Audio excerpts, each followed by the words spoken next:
इतिहास गवाह अमेरिका और पूरी दुनिया आदर से झुक गई थी भारत के इस सूरवीर के आगे। पहली बार सोने को भी अपने ऊपर मान हुआ था जब भारत के इस सूरवीर का नाम सुनहरी अक्षरों से इतिहास के पन्नों के अंदर लिखा गया था। अमेरिका ने इंडियन गवर्नमेंट से रिक्वेस्ट की थी कि हम इस सूरवीर का जो स्टैचू है वो व्हाइट हाउस के सामने लगाना चाहते, प्लीज हमें परमिशन दीजिए। कुछ साल पहले अमेरिका ने अफगानिस्तान के पहाड़ों के ऊपर कब्जा करने के लिए वहां पर सबसे बड़ा bomb, mother of all bomb डाला था। इस चीज से प्रभावित होकर अमेरिकन न्यूज़पेपर वॉशिंगटन पोस्ट ने एक सर्वे जारी किया जिसके अंदर उन्होंने पूछा कि वर्ल्ड का सबसे बेस्ट आर्मी जनरल कौन थे। वर्ल्ड वाइडली सबने अपने रिव्यूज दिए। किसी ने कहा चंगेज खान, किसी ने कहा नेपोलियन, किसी ने तो सिकंदर का भी नाम लिया। फिर कुछ दिन बाद उस न्यूज़पेपर के अंदर पोस्ट जारी किया गया जिसके अंदर उन्होंने कहा कि हम आप सबके रिव्यूज का रिस्पेक्ट करते, पर अगर निष्पक्ष होकर जांच की जाए तो ये जितने भी जने ये सब दरियाई खैबर के ऊपर आकर हार गए। अफगानिस्तान के इन पठानों को इवन वर्ल्ड का सबसे पावरफुल देश अमेरिका भी इन पठानों को काबू नहीं कर पाए। अमेरिका ने भी कम से कम 1300 बिलियन यूएस डॉलर्स का नुकसान उठाया और अपनी आर्मी को बोल दिया कि अब तुम वापस आ जाओ। अब वहां पर हम ड्रोन भेजकर ड्राइवरलेस जो प्लेन होते वो भेजेंगे कि हम अफगानिस्तान की जो पहाड़ी है उनको काबू कर पाए। पर इतिहास में अगर देखा जाए तो ये सब जंग जो थे वो दरियाई खैबर के ऊपर आकर हारे थे, पर दरियाई खैबर के ऊपर अब तक एक ही जन ने विजय पाई थी और वो थे भारत के सूरवीर आर्मी जनरल सरदार हरि सिंह नलवा जी। उसके बाद उस न्यूज़पेपर ने ये जारी कर दिया कि वर्ल्ड के नंबर 1 आर्मी जनरल है सरदार हरि सिंह नलवा जी, जिसके बारे में आज हम बात करने वाले हैं। और देश के इस आर्मी जनरल ने अफगानिस्तान के पहाड़ों के ऊपर सिर्फ काबू ही नहीं किया, उसने अफगानिस्तान के लोगों के ऊपर दिल और दिमाग दोनों के ऊपर राज किया था। और इसे एक कवि ने पंक्तियों के रूप के अंदर कुछ ऐसा कहा था कि मैं अफगानिस्तान की धरती के ऊपर जब गया था तो सरदार हरि सिंह नलवा जी को शहीद हुए 40 साल हो गए थे, पर मैंने उधर देखा कि एक माँ अपने बच्चे को चुप करा रही थी ये कहकर चुप सा हरियार आग ले, जिसका अर्थ था चुप हो जा लाला वरना हरि सिंह आ जाएगा। तो चलिए बढ़ते हैं भारत और वर्ल्ड के नंबर 1 आर्मी जनरल सरदार हरि सिंह नलवा जी की स्टोरी की तरफ। 2 अप्रैल 1791 गुजरावाला पंजाब के अंदर जन्म हुआ था सरदार हरि सिंह नलवा जी का। 1947 के पार्टीशन के बाद ये हिस्सा पंजाब का पाकिस्तान के अंदर चले गया। मैं दलजीत सिंह मेरा आप सबका स्वागत करता हूं हमारे यूट्यूब चैनल सब तेरा नॉलेज के अंदर। Learn, implement, improve, achieve.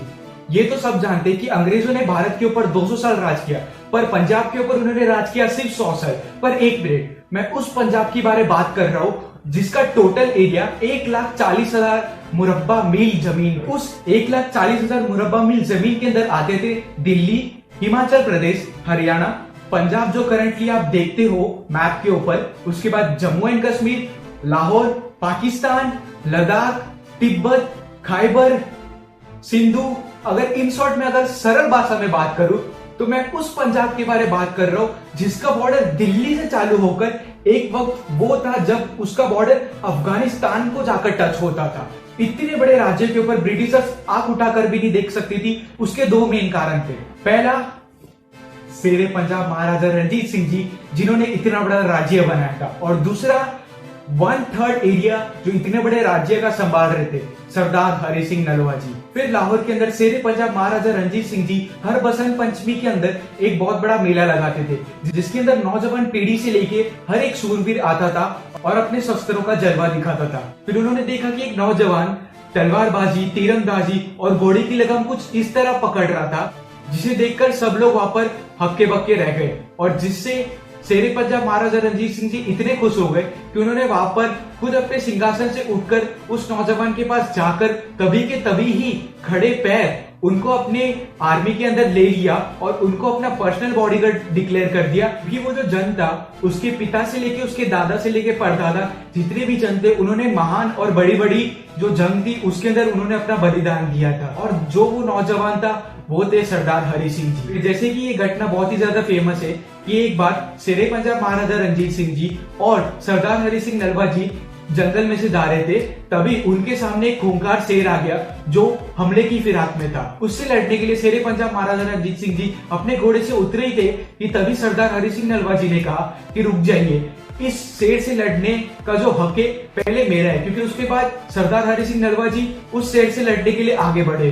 और लड़ते लड़ते उनकी जो तलवार थी वो उनके हाथ से छूट गई और वापस जाके उस तलवार उठाने का उनके पास वक्त ही नहीं था। बाद उन्होंने वहां पर जो किया वो तो रोंगटे खड़े करने वाली बात थी, क्योंकि उन्होंने वहां पर आगे बढ़कर शेर के मुंह को पकड़कर जो शेर का जबड़ा था उसे चीर दिया। जबकि जो शेर का जबड़ा होता है उसके अंदर 800 से लेके 1000 स्क्वायर पर इंच का जो फोर्स रहता है वो रहता है उसके अंदर। और जबकि हम देखें कि शेर का जो शिकार होता है उससे दूरी बनाकर बंदूक से किया जाता है, पर देश के इस सूरवीर ने अपने हाथों से शेर का जबड़ा चीर दिया। तो सोचिए उसके बाहों के अंदर कितना दम होगा। इस चीज से शेरे पंजाब महाराजा रणजीत सिंह जी इतने खुश हुए कि उन्होंने उनको गले लगा लिया और उनको कहा कि तू मेरा राजा नाल है, क्योंकि जो राजा नल थे वो भी शेरों का शिकार कुछ ऐसे ही करते थे। और अब तक सरदार हरि सिंह नलवा जी का नाम सिर्फ सरदार हरि सिंह था, पर ये करने के बाद हम सरदार हरि सिंह से सरदार हरि सिंह नलवा बन गया था। अब तक आपने ये तो देख लिया कि हरि सिंह नलवा जी कितने बड़े महान योद्धा थे। अब आप ये देखेंगे कि कितने बड़े महान सुच्चे किरदार भी थे वो।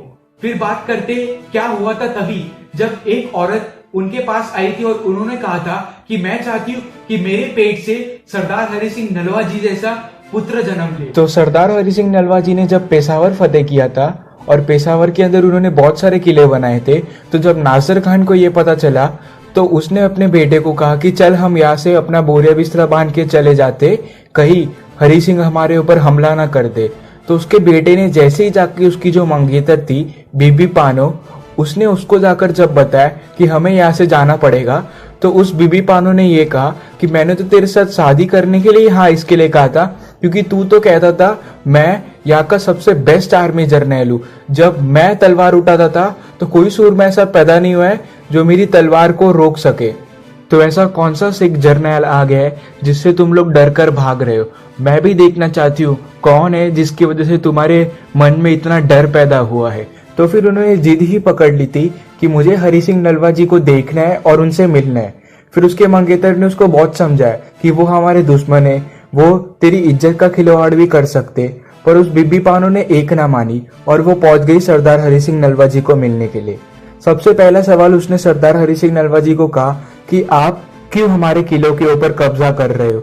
तो सरदार हरि सिंह नलवा जी ने कहा मैं किसी भी किले के ऊपर कब्जा नहीं कर रहा हूँ, मैं तो सिर्फ मेरी मातृभूमि की रक्षा कर रहा हूँ।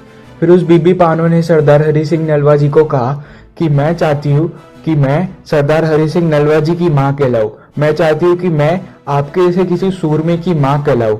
फिर सरदार हरि सिंह नलवा जी का तो ये मानना था कि जो इंसान होता है वो अपनी अंदर की अच्छाई और अंदर की सच्चाई से अच्छा होना चाहिए, वो अपनी सूरत से अच्छा हो या ना हो उससे कोई फर्क नहीं पड़ता है।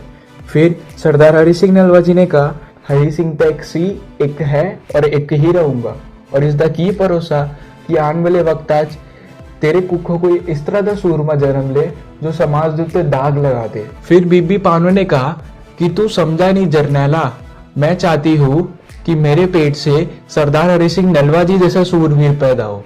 फिर सरदार हरि सिंह नलवा जी ने गुस्से में कहा तू इधर क्या करने आई है? तू एक सिख को परखने के लिए आई है? क्योंकि तभी सरदार हरि सिंह नलवा जी की शादी हो चुकी थी। उसके बाद सरदार हरि सिंह नलवा जी ने उसे कहा कि जल्दी से जल्दी मेरे नजरों से दूर हो जा और यहाँ से चली जा। और फिर वो जो बीबी पानो थी उसने अपनी चोली आगे की और कहा मैंने तो ये सुना था कि गुरु नानक के दर से तो कोई खाली नहीं जाता, तो आज पठानों की ये बेटी गुरु नानक के दर से खाली जा रही है। फिर सरदार हरि सिंह नलवा जी ने पास में ही एक जो सॉल था वो बीबी पानो के सर पे रखा और कहा तू चाहती थी ना कि तेरा पुत्र सरदार हरि सिंह नलवा जी जैसा हो, तो आज से तू मेरी माता और मैं तेरा पुत्र। फिर उस बीबी पानो ने कहा कि आज तक तो मैंने सिखों के उच्चे से उच्चे किरदारों के बारे से सुना था, पर आज देख भी लिया, और उसके आंखों में आंसू आ गए थे। तभी सरदार हरि सिंह नलवा जी की उम्र थी 44 इयर्स और जिसको उन्होंने अपनी माता बनाई थी वो थी 18 से 19 साल की। तो सोचिए कितने महान जन थे सरदार हरि सिंह नलवा जी। हमारा सर आदर से झुक जाता है जब हम उनका नाम लेते हैं और सीना गर्व से उठ जाता है। तो अब तक आपने ये तो देख लिया कि सरदार हरि सिंह नलवा जी कितने बड़े सूरवीर थे और कितने महान शख्स थे। अब देखते हैं कि वो कितने बड़े लीडर थे। तो ये समझने के लिए हमको जाना पड़ेगा करंट पाकिस्तान मुल्तान के अंदर। मुल्तान के अंदर जफरगंज नाम का जो किला था वो बहुत ही ज्यादा मशहूर था क्योंकि वो बहुत ही ज्यादा स्ट्रॉन्ग भी था। तो उस किले के ऊपर हमला करने के लिए सिख फौज जो थी सरदार हरि सिंह नलवा जी की अगुवाई के अंदर 5 फरवरी 1818 को पहुंच चुकी थी सिख फौज मुल्तान पे। जैसे ही मुल्तान की लड़ाई चालू की तो किसी ने ये नहीं सोचा था कि ये मुल्तान की जो लड़ाई है वो कितनी लंबी खींची जाएगी, और 5 फरवरी को चालू होने वाली जंग अब पहुंच चुकी थी जून में। एक्चुअली में हो रहा क्या था, वो जो मुल्तान का किला तो इतना जबरदस्त था कि इतने महीने उसके ऊपर तोपों से गोलाबारी की, फिर भी किले की जो दीवार थी वो इतनी मजबूत थी कि उसके अंदर एक दरार तक नहीं आई थी। फिर उसके बाद लाहौर के तोप खाने के अंदर जंगे बिजली नाम की एक तोप बनाई गई जो दम रखती थी, जो मुल्तान के किले की जो दीवार है उसको गिरा सके। उसके बाद 16 जून को जंगे बिजली नाम की जो तोप थी वो मुल्तान पर आ चुकी थी। 7 से 8 घंटे तक लगातार उस तोप से फायर किए गई, और उसके बाद किले की एक साइड की जो दीवार थी वो थोड़ी सी नाजुक होना चालू हो गई। पर उसके बाद इतिहास को तो कुछ और ही चाहिए था, इतिहास को तो अभी भी सिख आर्मी को और परखना था। उसके बाद वहां पर फायरिंग हो रही थी तो अचानक से वो जो तोप था उसका जो एक पहिया था वो विस्फोट की वजह से टूट गया था, और उसके बाद तोप चल नहीं पा रही थी। तो उसके बाद जो जितने भी वहां पर जन थे, आर्मी थे, उनका जो मनोबल था वो गिर गया था। और फिर सरदार हरि सिंह नलवा जी ने वहां पर जो किया वो एक परफेक्ट एग्जाम्पल है कि लीडर का मतलब क्या होता है। सरदार हरि सिंह नलवा जी ने हौसला छोड़ती हुई सिख आर्मी को कहा, तोप भी जरूर चलूगी ਤੇ ਕੰਧ ਵੀ ਜ਼ਰੂਰ ਟੁੱਟੂਗੀ। ਸਿੰਘ ਸੂਰਮਿਓ ਤੁਸੀਂ ਤੋਪ ਦੇ ਵਿੱਚ ਬਾਰੂਦ ਅਸਲਾ ਪਾਓ ਤੇ ਟੁੱਟੇ ਹੋਏ ਪਹੀਏ ਦੇ ਥਾਂ ਮੈਂ ਮੇਰਾ ਮੁੱਢਾ ਰੱਖਣ ਲਈ ਤਿਆਰ ਆ, ਤੇ जिस सिंह सूरमे ਦੇ अंदर जिगरा है जो मेरे बाद इत्थे मुड्ढा रखे वो अपना हाथ ऊपर चक्के। अब आपको ये जरूर बताना जरूरी है कि जो भी उस टूटे हुए पहिए की जगह पे अपना जो कंधा का वो रखेगा, वो तोप का जो विस्फोट होगा उसके कारण उसका जो शरीर होगा तभी उसकी बॉडी के चिथड़े उड़ जाएंगे और उसकी बॉडी के टुकड़े टुकड़े हो जाएंगे। पर जैसे ही सरदार हरि सिंह नलवा जी ने ये 4 बोल बोले थे, उसके बाद जो सिख फौज थी उनके अंदर इतना जोश आ गया था कि बोले सो निहाल सत श्री अकाल का नारा उस वक्त इतना गूंजा था कि वो जो तोप का फायर था वो भी सुनाई नहीं दिया। के बाद हर एक सिख सोल्जर ने अपना हाथ ऊपर किया और शहीदी के लिए आगे बढ़ रहे। और फिर पूरी जो सिख फौज थी उन्होंने सरदार हरि सिंह नलवा जी को रिक्वेस्ट की, तुसी साडे लिए सब कुछ हो, तुसी साडे लिए साडी हिम्मत हो, तुसी तो बस सानू हुक्म करो, उसदे बाद असी जाने ते तोप जाने, किले दी कंध ते टहके ही रहेगी। और उसके बाद एक के बाद एक सिख सोल्जर आगे आ रहे थे, उस तोप के नीचे अपना कंधा रख रहे थे और फिर एक के बाद एक शहीद हो रहे थे। वहां पर पास ही खड़े जो ऑथर गुलाम थे उन्होंने कहा उस 4 जो बोल सरदार हरि सिंह नलवा जी ने बोले थे, उसके बाद जो सिख फौज थी उसके अंदर कुछ ऐसे टाइप का जोश आ गया था, शब्दों में बयान नहीं किया जा सकता है। उसका तो मैं ये कह सकता हूँ कि एक क्षण के लिए तो मुझे भी ये लगा कि मैं भी जाकर उस तोप के नीचे अपना कंधा रख दूं और मेरे शरीर के भी चिथड़े चिथड़े उड़ जाए।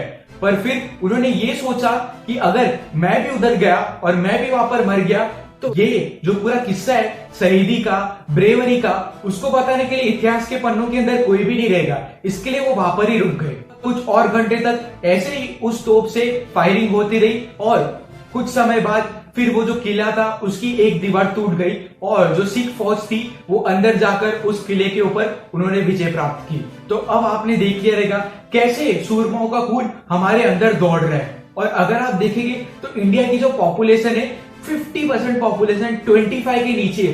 पर आज हम क्या कर रहे, हम ज्यादा से ज्यादा वेस्टर्न कल्चर के साइड जा रहे हैं और हमारी कंट्री का जो यूथ है वो तो एक अलग ही ट्रैक पे जा रहा है। मैं ये नहीं कह रहा हूँ कि वेस्टर्न कल्चर को बॉयकॉट ही कर दो, पर मैं ये कहना चाहता हूँ वेस्टर्न कल्चर के अंदर टेक्नोलॉजी, साइंस, उसके अंदर वो बहुत ज्यादा आगे, तो हमें अच्छी चीज लेनी है उसमें। और बात करें भारत एक वक्त ऐसा था जब उसे कहते थे सोने की चिड़िया, कोहिनूर, क्या नहीं था भारत के पास। आज भी मैं कहता हूँ क्या नहीं है भारत के पास, सब कुछ है भारत के पास, पर फर्क है तो लोगों का। कैसे हमें हमारा कंट्री का जो गलत इतिहास ब्रिटिशर्स के टाइम पे पढ़ाया जा रहा था वो आज तक पढ़ाया जा रहा है। और आज क्या आप जानते थे, आपने कभी नाम भी सुना था हरि सिंह नलवा जी का?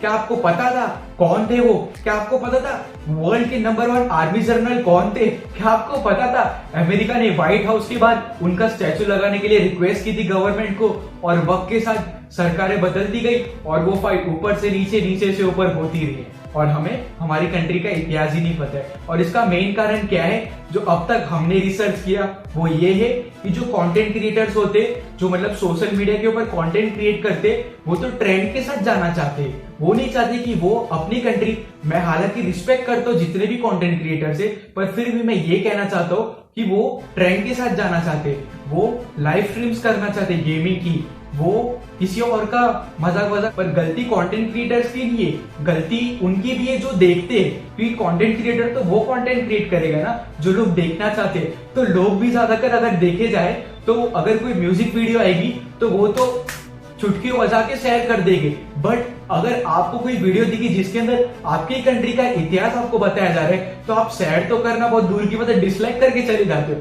पता नहीं ये क्या लॉजिक है। और मैं तो हर वीडियो में आपको बोलता ही हूँ, चाहे वीडियो को लाइक मत करो, चाहे चैनल को सब्सक्राइब मत करो, पर वीडियो को शेयर जरूर कर देना ताकि सबको पता होना चाहिए इस चीज के बारे में। चलिए देखते हैं कितने जन हैं जो एक्चुअली में ये वीडियो को शेयर करेंगे। तब तक के लिए हम हमारा 100% देंगे कि इतिहास की गहराई के अंदर हम और जाए और कुछ ना कुछ खोज निकाले इतिहास में से।